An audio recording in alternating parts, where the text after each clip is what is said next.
Allahu bihi wa bi ulumihi wa barakatihi fid dini wa dunya wal akhirah wa alihi wa masyayikhihi wa masyayikhina wa usulina wa li futuhil ilmi wa... Kita sudah sampai di pesantren Asy-Syafinah Kalisuren dan alhamdulillah telah berjumpa dengan guru yang kita cintai. Assalamualaikum Kiai. Waalaikumsalam. Apa kabar Kiai? Alhamdulillah sehat walafiat. Alhamdulillah, dan dalam kesempatan kali ini seperti yang telah kita bahas tadi, kita akan mengangkat tema tentang spirit doll. Spirit doll itu apa istilahnya? Boneka yang ada arwahnya, konon begitu Kiai. Lama-lama menakutkan juga, jadi scary doll Kiai ya. Nah Kiai, sebelum kita membahas ke berbagai banyak aspek ini Kiai, ini menurut pendapat Kiai, kita akan berikan komentar sedikit tentang hadirnya fenomena spirit doll ini seperti apa menurut pandangan Kiai? Ya baik, terima kasih Mas Agung. Sebenarnya spirit doll ini kan sesuatu yang sudah lama, barang lama kemudian dikemas. Dan itu sangat syarat dengan muatan ekonomi. Punya kepentingan. Betul. Marketing ya berarti. Jadi ini sebenarnya marketing. Teknik marketing yang dilakukan oleh orang-orang yang cinta dan suka bersahabat dengan jin. Nah, gitu kan. Biasanya kan kalau di dalam dunia yang remang-remang itu kan namanya saja berubah-ubah kan. Betul. Padahal dari perubahan nama dari satu nama ke nama yang lain sebenarnya substansinya, eksistensinya sama, dia juga. Repackage begitu Kiai. Iya. Nah sama di zaman Nabi Shallallahu Alaihi Wasallam sebenarnya sudah ada spirit doll. Dan itu diabadikan di dalam Al-Quran dengan sebutan uqad. Uqad itu jamak dari uqdah. Uqdah itu boneka. Boneka ya yang dianyam dari bahan, dari benang. Nah, di benang dibuat ada kepalanya, ada tangannya, ada kakinya.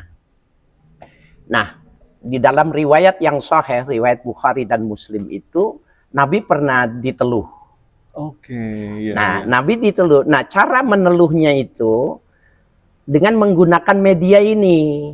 Jadi spirit doll itu adalah dulu sarana untuk menyakiti orang lain. Santet begitu gitu. Santet. Sehingga ada seorang yang anak muda yang memanfaatkan kedekatannya dengan Nabi dari kalangan Bani Israel ini, ya orang-orang Yahudi ini disuruh oleh si Labib. Nah, Labib ini meminta anak muda yang dekat dengan Nabi itu untuk mencari beberapa lembar rambut Nabi yang disisir, yang tersisa disisir itu. Rontokannya begitu. Rontokannya. Itu diambil. Kemudian dilibatkannya, diikatkan di spirit doll ini tadi. Dan ini dimasukkan ke dalam sumur. Hanya dulu itu dijadikan media alat untuk melakukan kejahatan. Ya, menyihir begitu. Ya, kalau sekarang kan cuma hobi. Betul. Ya, cuma itu saja. Tetapi tetap memanfaatkan sarana yang sama. Yang pada kelamaan sebenarnya ada penundukan yang berbahaya. Seperti memberi susu kalau pagi. Seperti anak bayi kan. Mengasuh anak bayi. Ya, memberi susu. Kemudian memberi makanan, cemilan dan lain sebagainya. Ini sebenarnya udah sangat berbahaya dari sisi akidah. Ada penundukan diri kepada makhluk, kepada bangsa jin, dan ini sangat berbahaya. Saya ingin mengatakan dari zaman Nabi itu sudah dikenal oleh orang-orang sebelum Islam itu datang. Bahkan itu Nabi pernah dikena sihir yang semacam itu. Itulah yang jadi asbabun nuzul turunnya Al-Mu'awwidzatain. Sehingga kalau saya, Mas Agung, kalau tidak mau kena sihir, ya kalau tidak mau kena sihir itu, menjelang tidur itu membaca Qul huwallahu ahad, Qul a'udzu birabbil falaq, Qul a'udzu birabbin nas. Nah, kemudian ditiupkan, diusap ke seluruh tubuh. Kemudian ketika nempel di bantal, membaca ayat kursi. Kalau kita tidak sombong, mau dari ilmu teluh Afrika yang katanya hebat itu, Mau dari Jember, dari mana pun tidak bisa. Nah, kalau kita perhatikan seperti yang Kiai katakan tadi bahwa itu semacam boneka-boneka itu sudah ada sejak zaman dulu. Mungkin sekarang mengalami evolusi. Sekarang manusia sudah sangat cerdas dengan teknologi sehingga membuat wajahnya itu begitu sempurna seperti anak bayi beneran, Kiai. Nah, kemudian dalam konteks mereka mengatakan sebenarnya saya tidak berurusan dengan masalah jin, tapi ada bentuk komunikasi. Jadi itu merupakan alat sebagai stimulus untuk bisa berkomunikasi. Kan tidak heran anak kecil kita, yang cewek-cewek terutama waktu kecil, kita hadiahi boneka. Nah, kamu dalam konteks seperti ini, kalau menurut pandangan Kiai seperti apa? Nah, ini juga menarik ya. Iya. Dalam ada hadis yang sahih, Sayyidah Aisyah itu kan dinikah sama Nabi itu masih muda, masih belia, walaupun tidak melaksanakan tugas seorang ibu.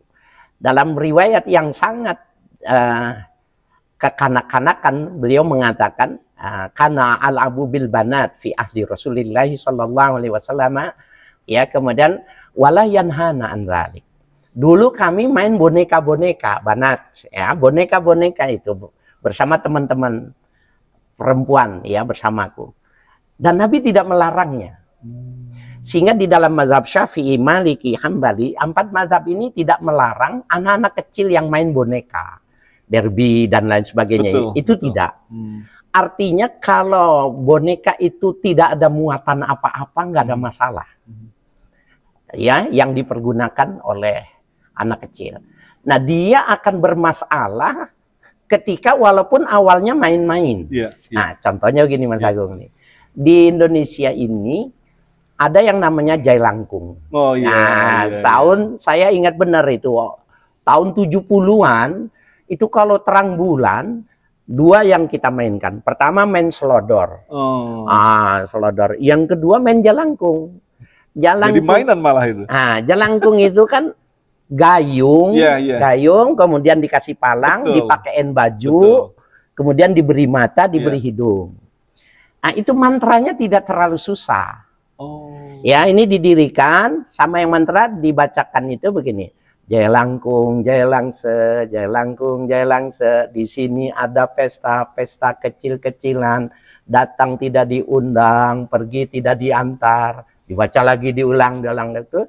Kemudian boneka itu dibuatkan tangan dan diikatkan kapur atau pensil, ya. Kemudian kaca. Kalau dia sudah datang, maka dia memberi isyarat. Iya, katanya. Apakah kamu udah datang? Dia tulis ya. Namamu siapa? Nama saya Kristi. Ya. Kenapa kamu meninggal? Tulis tabrakan. Gitu. Kita tertawa-tawa. Tawa, walaupun rada-rada serem. Rada-rada serem. Nah, ini kan sebenarnya main-mainan. Main-mainan, tetapi dia sudah memanfaatkan sarana. Nah, yang menariknya Mas Agung ini orientasi dagang ini tuh begini. Saya tidak ingin memberikan hal-hal yang terlalu jauh. Tapi sejarah tentang jelangkung ini tidak bisa melepaskan diri dari mitos dari Tiongkok. Import justru itu. Ya, dari Tiongkok.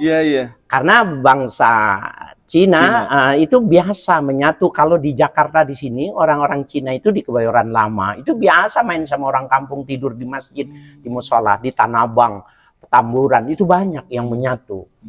Nah, barangkali dari situ terungkap. Di dalam mitos Cina itu ada yang disebut dengan Cai Langgong. Dengan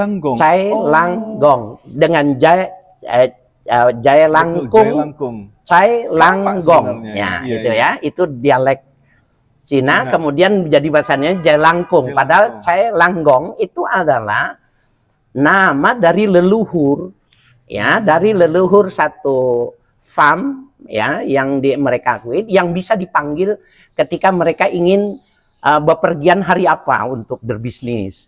Kemudian ini boleh tidak ini wanita ini yang dinikahinya untuk sebagai ya pasangan anaknya, cucunya. Mereka menggunakan dengan ini malah minta petunjuk jalan. Ya, jelangkung ini yang jadikan itu. Ya Allah. Termasuk moyang. Kita sebut dengan nenek moyang. Moyang itu nama dewa. Ya, sama dengan Cai Langgong, moyang itu adalah arwah yang bisa dipanggil arwah yang bisa dipanggil untuk mereka bertanya di kalangan orang-orang Cina. Nah, oleh orang kampung dipermainkan itu. Manusia-manusia sawah pun itu kalau malam petaninya pulang itu dicabut, Mas Agung, dicabut, dipakai mainan sama anak-anak, disuruh nulis dan lain sebagainya. Nah, satu hal yang terpenting di sini, ketika yang dipermainkan oleh anak-anak yang muda itu tadi, dia nggak ngerti tentang akidah, merusak akidah apa tidak. Dia tidak mengerti itu, karena itu masih kriteria anak yang baru besar, 14, 15, maksimal 17 tahun. Tapi kalau sekarang kan berbeda, artis-artis yang sudah dewasa, ya orang-orang yang sudah dewasa yang beli. Yang herannya lagi, dia laki-laki, Mas Agung. Tetapi berperilaku seperti seorang ibu yang memelihara anak ini. Ini secara psikolog, ada seorang psikolog di UI mengatakan ini bermasalah dari ilmu kesehatan ini. Ya, dia ada yang perlu diluruskan. Sakit jiwa kalau laki-laki main boneka. Jadi beralasan bahwa itu adalah cara komunikasi untuk mendapatkan ketenangan pun itu tetap salah ya? Nggak boleh dong, kan kita sudah diatur. Ud'uni astajib lakum. Minta sama aku penuhi permintaanmu. Maaf, di dalam salah satu hadis ya, Imam Al-Qurtubi dalam tafsirnya mengatakan orang yang menggunakan sarana spirit doll itu sudah dihukumkan musyrik. Musyrik. Ya, coba menyadarkan keyakinan ya, gitu para pemirsa silakan yang ingin mendapatkan maraje ya, referensi yang original, yang lengkap itu di dalam tafsir Al-Qurtubi jilid ke-8 yang terakhir dijelaskan tentang itu. Jadi orang yang memanfaatkan spirit doll untuk kepentingan sesuatu, dia sudah dikelompokkan faqad asyaraka billah. Dia sudah syirik kepada Allah. Iya. Nah, kemudian gini kayak kalau kita kaitkan ini merupakan tradisi yang memang turun-temurun. Bahkan jangankan kita berbicara tentang tradisi yang ada di Indonesia. Ternyata kalau kita baca sirah Nabi terdahulu bahwa mereka menghadapi satu kelompok yang memang ada idolation, penyembahan via boneka atau apapun namanya. Artinya ini kan memang satu hal yang mewarnai kehidupan evolusi manusia hingga disempurnakan oleh Rasulullah dengan dinullah Islam, Kiai. Nah, ini artinya berarti kesyirikan itu terulang kembali dengan wujud yang lain, begitu, Kiai? Sampai ada satu warning yang keras dari Nabi. Ya, annal malaikata la tadkhulu baitan fihi kalbun wasuratun. Malaikat tidak akan masuk ke rumah kalau di rumah itu ada anjing atau surah. Nah, ini menarik. Surah oleh sebagian saudara-saudara kita ini, orang Salafi, itu dianggapnya foto juga surah. Karena mereka menyebutnya taswir, ya. Surah itu foto. Sehingga mereka kalau bukan KTP, kalau bukan ijazah, mereka nggak mau menggunakan karena dianggapnya itu dianggapnya surah. Gitu. Nggak boleh. Padahal kalau kita pahami pada konteks tentang albanat ya, boneka-boneka wanita, anak-anak kecil itu dan lain sebagainya, surah yang dimaksud adalah bentuk yang 3 dimensi. Nah, yang 3 dimensi. Kalau foto itu enggak cuma 2 dimensi, itu tidak termasuk dalam pengertian itu. Karena konsentrasi pemahamannya itu kalau yang 3 dimensi itu yang dimaksud dengan spirit doang. Itu yang sangat dimungkinkan seorang untuk mengingat sebelumnya dulu sudah menggunakan. Nah, sekarang kita buat tamsilnya tuh begini. Kenapa orang Islam pada awalnya nggak boleh ziarah kubur? Karena mereka menyembah kuburan. Leluhurnya disembah. Jadi tentang Cai Langgong, ya moyang, itu juga sudah ada versi Arabnya, sudah ada, memang disembah, memang dihadirkan. Jepang juga melakukan itu, walaupun teknologi sudah maju. Memanggil ruh-ruh yang sudah panjang. Nah, ketika Islam mengajarkan itu, nggak boleh. Nggak boleh berpuasa. Nggak boleh ziarah kubur. Sampai Nabi mengatakan, kuntu nahaitukum an ziyaratil qabri fazuruha. Sekarang aku perbolehkan kalian ziarah kubur. Boleh sekarang lang. Kenapa? Nabi melihat sudah aman. Nah, boneka juga kayaknya seperti itu. Kalau dalam pendekatan ini, ada rumah Habib, dia beli patung di Bali. Mas Agung ngerti ya? Wujudnya? Patung yang raksasa itu. Ini rumahnya Habib nih. Patungnya besar. Patungnya besar, raksasa ditaruh di depan rumahnya. Jadi gimana penjelasannya? Hahazihi surah. Apakah ini termasuk surah? Surah. Ini surah. Tetapi ini surah yang tidak disembah kata dia. Oke, hiasan ini seni, ya. Ini seni, ini tidak disembah. Dulu tidak boleh ziarah kubur, pada akhirnya diperbolehkan ketika sudah aman. Sekarang orang udah nggak ada orang Islam menyembah patung yang model begini, nggak apa-apa. Nah, konteks bahasan kita kalau tentang spirit doll itu, kalau dia beli boneka memang seneng sama boneka, nggak apa-apa. Ketika diisi oleh spirit tadi itu bermasalah. Baru bermasalah ketika dia seperti itu, kasih minum. Kan itu penghambaan. Iya. Dan dia marah. Mas Agung, saya punya orang tua itu hidup di zaman Belanda dan masuk zaman Jepang dan zaman Republik. Sehingga zaman dulu, ya seperti anak saya Fatih itu kalau di jalan di stop sama begal dia turun. Dia gulung sarungnya, dilawan. Kenapa? Karena kayak kita memang dibekali. Gitu. Iya. Nah, dulu itu orang-orang belajar hal-hal yang semacam itu, termasuk hukumnya di dalam hukum Islam itu boleh tidak kita menggunakan kekuatan jin. Iya betul. Boleh atau tidak? Iya. Ulama mengatakan, bahkan ada pertanyaan lagi, boleh tidak manusia menikah sama jin? Sama jin, ya. Nah, ini kita jadi tambah luas. Menurut ulama-ulama Syafi'iyah, kita boleh menggunakan jin, tapi kalau dia melakukan kesalahan bisa kita panggil, bisa ditampar. Kalau sudah sampai seperti itu boleh. Karena dia dipekerjakan seperti kita mempekerjakan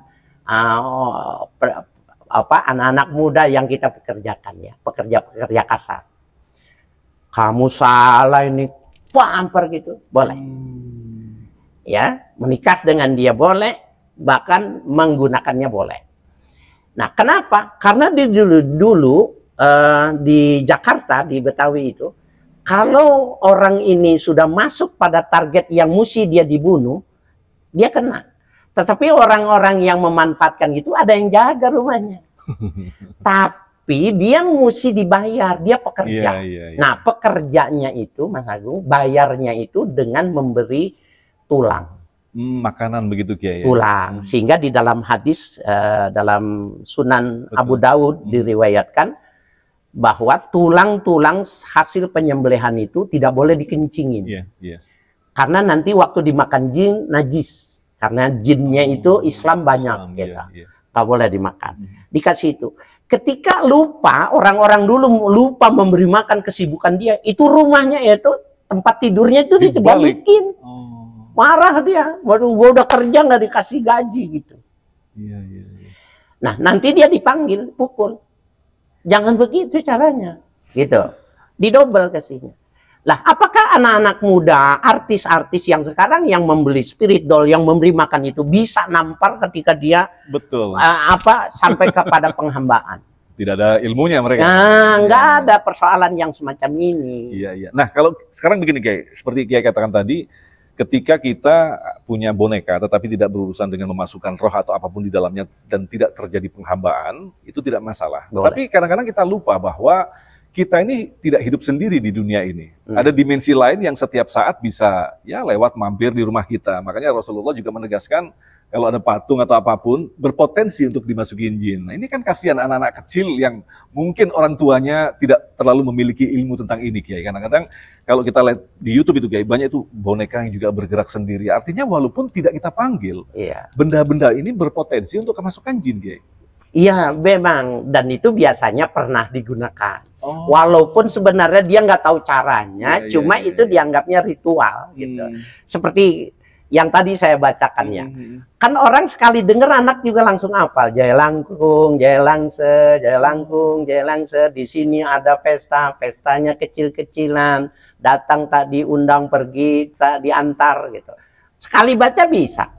Kemudian dia tidur-tiduran, dia baca gitu. Jadi setiap media yang sudah pernah digunakan, dia berpotensi untuk seperti itu. Walaupun sebenarnya waktu dia membaca itu, dia nggak begitu, dia cuma mendengar, menghafalkan mantra yang dibaca oleh orang. Jadi artinya kita sebagai orang tua pun juga harus berhati-hati. Karena pada akhirnya nanti ketika anak-anak ini tidak tahu, itu ternyata juga menyentuh di wilayah kesyirikan. Iya. Itu kan berbahaya sekali, Kiai. Iya, ada yang mengatakan bahwa ketika itu bagian dari sebuah menghantarkan suasana anak belajar berdialog, anak alat untuk berkomunikasi begitu komunikasi, ya, kaya dengan bahasa. Dan orang tua belajar memberikan tanggung jawab anaknya supaya bajunya diganti, bajunya nggak boleh kotor dan sebagainya.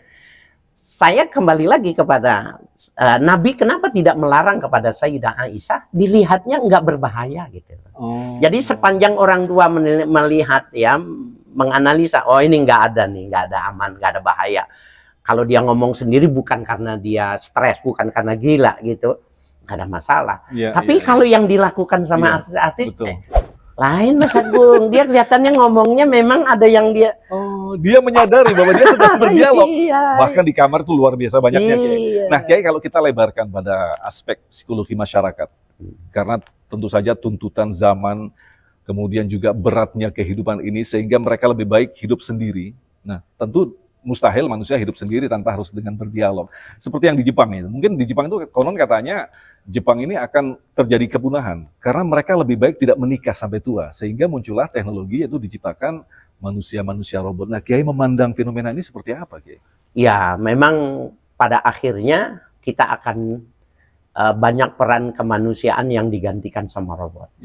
Dan ini Mas Agung sesuatu yang luar biasa tuh begini, peran robot ini. Ini kan robot sama boneka ini robot yang berbentuk manusia, bahkan bisa berdialog begitu, Kiai. Sama aja, cuma ini sudah lebih teknologi canggih. Lebih sophisticated gitu.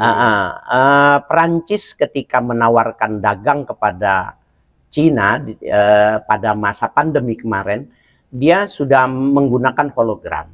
Jadi dia tidak perlu lagi berangkat dari Prancis ke Cina menawarkan dagang itu dengan ada orang ya membawa barang, bawa contoh, memberikan gambar. Tapi dia cukup mengirimkan hologram tampil sosok manusia yang bisa menjelaskan segala sesuatu dan produk yang ditawarkan.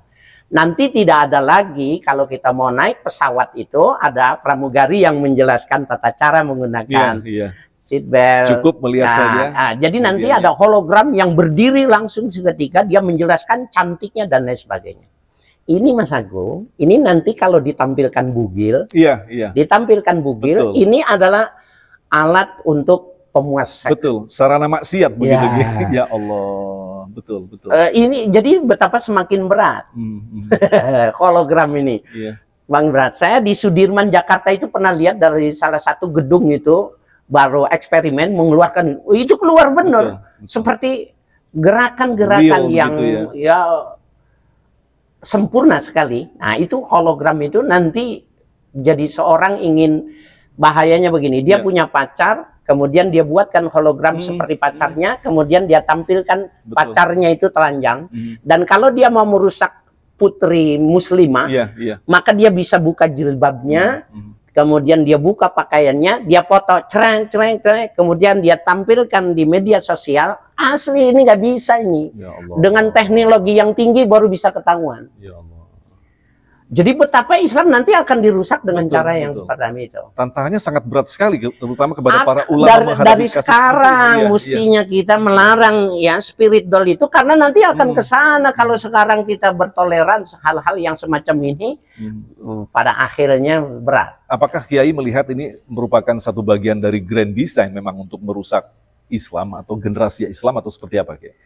Ini sebenarnya produk teknologi. Cuma oleh orang-orang ini dimanfaatkan. Sama halnya tentang bom atom. Itu kan sebenarnya teknologi yang dibuat untuk menembus gunung sehingga dibikin jalur kereta api itu mudah. Tetapi kan ini dijadikan alat perang. Sama dengan orang yang memproduksi pandai besi. Bikin pisau itu maksudnya buat ibu potong di rumah, tetapi dia buat bunuh orang dan lain sebagainya. Jadi sebenarnya ini produk mulia, ya. Allah ingin menunjukkan tuh, lihat manusia kalau mau mengembangkan intelektualnya, dia bisa melakukan itu. Yang dia nggak bisa cuma satu, ruh. Ya, yas'alunaka 'anir ruh, qulir ruh min amri rabbi. nanti ya Muhammad sallallahu alaihi wasallam, ada orang datang tanya kepadamu, Qul min amri rabbi, ar-ruh min amri rabbi. Ruh itu urusan Tuhan. Ini ulama Mas Agung ada yang mengatakan ruh itu bukan materi. Ruh itu bukan makhluk. Karena bahasanya dalam teks itu ya, kulir ruh min amri rabbi. Katakan ruh itu urusan Tuhanku. Kalau dia bilang ruh ini urusan Allah, berarti ada dong urusan Allah yang non material. Iya. Yang kita nggak akan bisa nyampe pada memahaminya gitu. Iya, jadi dia bagian kalau dia dibilang ini makhluk, berarti ada bagian pada sisi Tuhan yang bersifat. Tapi ada komanya ayat itu, artinya aku berikan sedikit pemahaman tentang itu. Wa ma utitu minal ilmi illa qalilan, ya. Itu Allah ingin mengatakan bahwa seandainya bisa menembus 7 lapis langit pun itu sedikit untuk memperbandingkan dengan ilmunya Tuhan. Kamu jangan kagum sama orang itu yang bisa menciptakan hologram, bisa menciptakan teknologi, itu nggak ada apa-apanya. Maksudnya itu ayat itu. Nah, kemudian begini Kiai, artinya ketika manusia tadi membuat semacam, ya mungkin sebagian orang yang tidak memiliki ilmu menjadi tandingan. Ya kan, saya bisa menciptakan makhluk, itu juga terjadi pada bangsa-bangsa terdahulu. Nah, permasalahannya adalah bagaimana kita memberikan penyadaran kepada orang tua ini, Kiai. Artinya anak-anak yang lahir di era sekarang, yang tentu saja ketika dia lahir, dia menghadapi teknologi yang sangat luar biasa. Di lain sisi ini anugerah, tapi di lain sisi ini sebagai alat perusak bagi generasi kita, Kiai. Ya, memang betapa bagi kaum muslimin dan muslimat ini, terutama ibu-ibu muda, bapak-bapak muda, untuk banyak mendekat duduk di majelis taklim, melihat video-video yang bermanfaat, termasuk channel Ulama Bicara ini yang digagas oleh Mas Agung ini, insya Allah akan memberikan, setiap tampilan ini akan ada 1-2 hal yang dijadikan guidance, ya, dijadikan sebuah petunjuk bagi generasi muda. Jangan Bapak Ibu, jangan jauhkan. Kalau Nabi tadi sudah mengatakan faqad asyraka billah, orang yang memainkan ya spirit doll itu sudah dihukumkan dia spirit. Sampai di kalangan ilmu hikmah Mas Agung, pengobatan ruqyah itu hanya diperbolehkan cuma dibacakan air untuk diminumkan. Tidak boleh lagi dengan menggunakan nggak boleh. Karena ayat itu ayat wa min syarrin naffasati fil uqad. Nafasat itu adalah dukun-dukun yang meniupkannya itu dengan cara disembur. Gitu. Sampai ruqyah nggak boleh, tasabuhnya nggak boleh menyerupai dengan cara seperti itu. Baca saja kamu airnya, kemudian kamu minumkan. Jangan, padahal kan bisa kan diminum, ditiup, gitu. Itu bisa. Jangan juga dari lantaran ayat itu ada konotasi bahasanya seperti